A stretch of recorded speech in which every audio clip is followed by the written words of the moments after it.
Here's what I'll say about layer 3, right? I think layer 3 is, see, people want it to be open world, but they want like a lot out of it. They want a reason to go down there.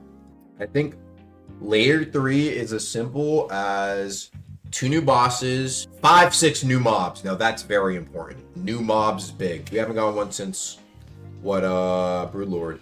5, 6 new mobs, 2, 3 new mob variations to kind of fit layer 3.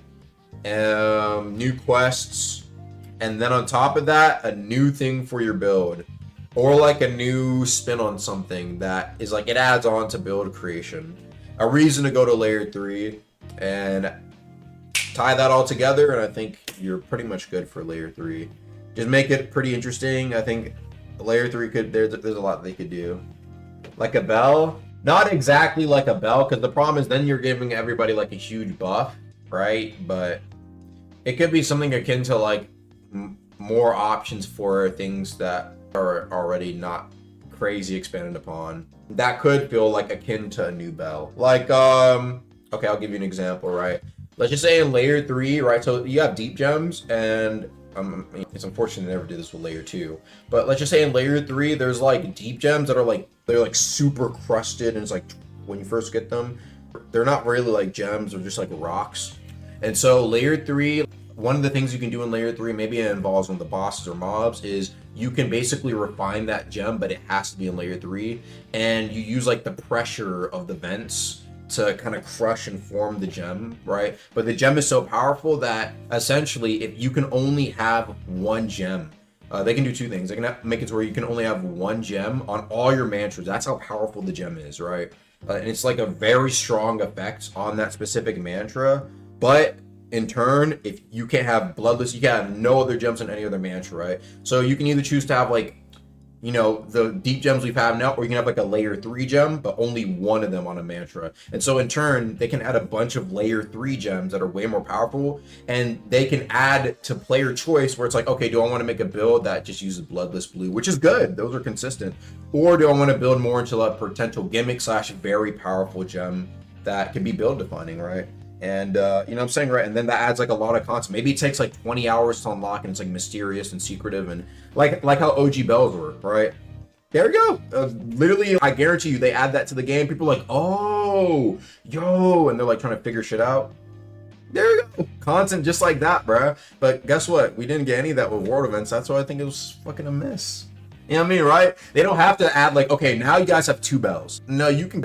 I think honestly, it depends. Like, because yeah, they can just give everybody a new ability, but then like 2 things, right? A, immediately people think, well, balancing is cooked, right? And B, on top of that, it's like, what do they even introduce? Like, you know what I mean? It's kind of hard to think of brand new ideas to add on top of an already existing build when there's already so many things that can, like, you know what I mean, right? And so I think it's number 2, it's actually more interesting when you have the ability to kind of pick and choose ups and downs, where I think Deboken, there's a lot of times where you don't really have that up and down most of the time, right?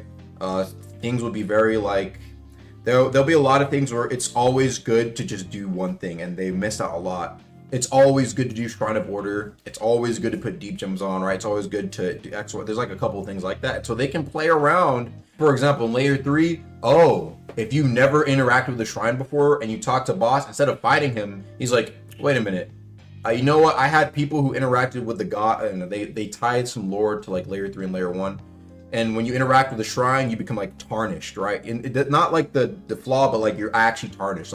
No, you've interacted with those shrines before. I don't like you. But let's just say you never did that, right? You make a build, you never interact with Shrine of Chant, none of that, right? You're like, you're one of the, you're untarnished. You're perfect. And then you get like something new for builds that have never interacted with shrines before, right? So it's like, oh, okay. You have these builds that you can kind of make that are imperfect, but can now that they have their own avenue of content. So you have Shrine of Order builds, and then you have non-Shrine of Order builds able to go this new path in layer 3. Easy, there you go. And then so you can see how you added power to a thing that previously was like, see what I mean, right? If they just add a second bell for everybody to get in layer 3, the power for everybody goes up like this, but there's still that option that's still the strongest, and so you're missing out on player choice. But now they add something else to non-shrine builds that you can get in layer 3. Bam! Now there's so many different builds that were just unlocked You're adding people who are grinding, people who are playing the game again, people who are like, oh, I really don't like Shrine of Order. Oh wait, there's things for non-Shrine of Order builds? Oh, okay. And now you bring back people who don't like Shrine, they just want to make a simple build and there's more content for them. And yet people who do Shrine, they're like, okay, what do I want to make a non-Gale heavy Shrine build? Do you see what I mean, right? Different sorts of fucking options. That's what I want to see in the game. Right, it's tiptoeing the line of the chat. They're trying to keep a horizontal line of power progression, but it's more like this. It's more like a slanted line that goes up, but they don't want it to go straight up. That's why we're never going to see things like. Well, you never know. We could. I even proposed something that they could do to add like 5 new powers to the game. Power 25 is the new max, right? But of course, right, there's always got to be an exception, a trade-off. That's how they like balance the line. Otherwise, if they just keep, bro, like you can compare. They've tried staying on that path right now. Compare a present day build to middle of verse 1, and it's like night and day, right? So imagine if they didn't care anymore and they were just fucking infinite power creep. It would literally, like 2 years from now, if they added a verse 3 and they didn't care, it would be so hard to balance.